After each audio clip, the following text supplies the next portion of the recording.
Hi అండి, నేనెవరినో తెలుసా? బంగారు పాత్రను. అంతేకాదు, నేను చాలా విలువైన దాన్ని, ఎంతో వెలగలదాన్ని. అంతేకాదు, రాజుగారి తలపైన కిరీటంలా ఉంటాను. రాజుగారి బల్ల మీద కూడా నేనే ఉంటాను. అంతేకాదండోయ్, రాజుగారు ద్రాక్షారసం నా పాత్రలోనే త్రాగుతారు. పెళ్లిలకు కూడా నేనే చాలా అవసరం. నేను లేనిదే అసలు పెళ్ళే జరగదు. ఆఖరికి చిన్న పిల్లని కూడా నాతోనే పోలుస్తారు. బంగారు తల్లని, బంగారు తండ్రిని. కాబట్టి యేసయ్య వస్తే ఇంత విలువైన నన్ను తనతో పాటు తీసుకొని వెళ్తారు. అవునా కాదా? మీరే చెప్పండి.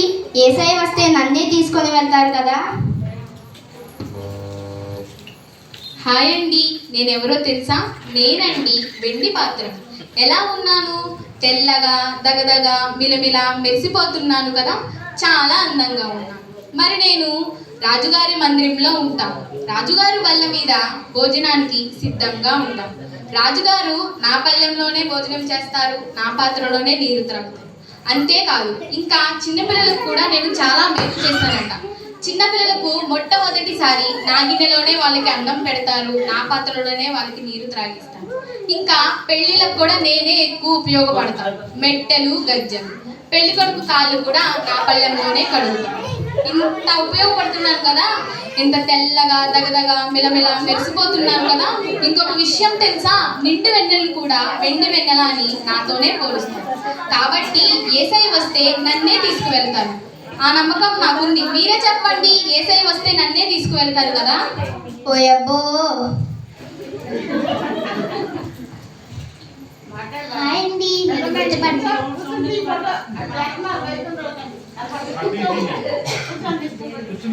హాయ్ అండి, నన్ను గుర్తుపట్టారా?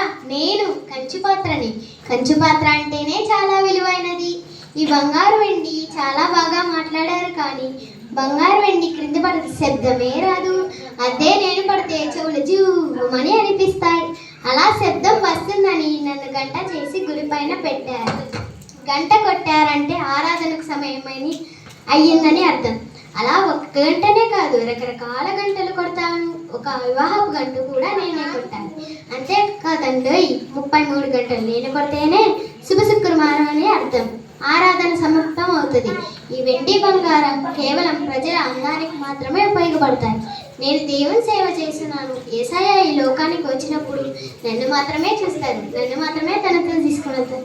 ఏమనుకుంటున్నారో మీరే చెప్పండి. నన్ను మాత్రమే తీసుకుని వెళ్తారు కదా. హాయ్ అండి, నేను రాగి పాత్ర. నేనంటేనే చాలా ఆరోగ్యం. ఓయబ్బో, చాలా ఆరోగ్యంగా ఉంది. ఈ వెండి బంగారు కంచు అందంగా ఉంటానని, మెరిసిపోతానని, చాలా శబ్దం వస్తానని ఏవో గొప్పలు చెప్తున్నారు. కానీ ఇవన్నీ చెయ్యాలంటే ఆరోగ్యం ఉండాలి. అది నా వల్ల మాత్రమే జరుగుతుంది. అలాగే మానవులు రాగి పాత్రను శుభ్రంగా కడుక్కొని రాత్రి దాంట్లో నీరు నింపుకొని తెల్లారి త్రాగుతారు. తమ ఆరోగ్యాన్ని పెంచుకుంటున్నారు. అలాగే మానవులు సొలొమోను దేవాలయంలో నన్ను ఉంచారు. రకరకాల వస్తువులు తయారు చేసి మానవులు పరికరాలుగా ఉపయోగిస్తారు. అలాగే మానవులు తమ శరీరంలో వేడిని తగ్గించుకోవడానికి కడియలుగా, కంకణాలుగా ఉపయోగిస్తారు.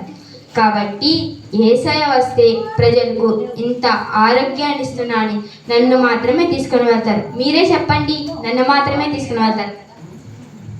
కుమ్మరి ఓ కుమ్మరి, జగతుత్పత్తిదారి, జిగటమంతైన నా వంక చల్లగా చూడు మాయా. ఈ పాటకి మీకు అర్థం తెలిసే ఉంటుంది. నేను మట్టి పాత్రను, విలువలేని పాత్రను, వెలివేసిన పాత్రను, ఎన్నిక లేని మట్టి పాత్రను. ఎవరు నన్ను పెద్దగా ఇష్టపడు, కానీ సంవత్సరానికి ఒక్కసారి బాగా ఉపయోగపడతాను. ఎప్పుడో చెప్పుకోండి, ఎండాకాలం. ఓయబ్బో, మా ఫ్రిడ్జిల్లో మరి. ఎండాకాలం నా కోసం పేదవారు వచ్చి నన్ను కొనుక్కుంటారు.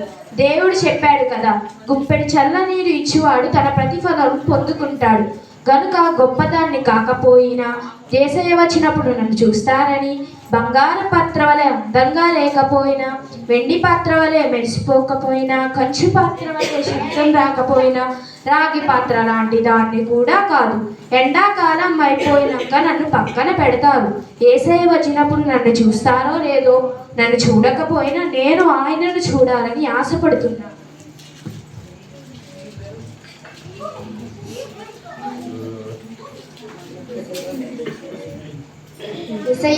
ఏసయ్య బంగారు పాత్రను చాలా అందంగా ఉన్నాను, నన్ను తీసుకెళ్ళేసయ్యా.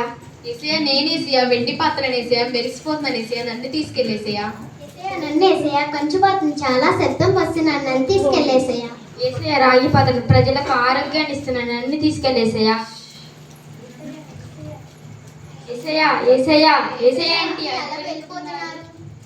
తనని తాను హెచ్చించుకొనబడిన వాడు తగ్గింపబడును, తనని తాను తగ్గించబడిన వాడు హెచ్చించబడును. పిలువబడిన వారు అనేకులు, ఏర్పరచబడిన వారు కొందరే. హృదయ శుద్ధి గలవారు ధన్యులు, వారు దేవుణ్ణి చూశారు.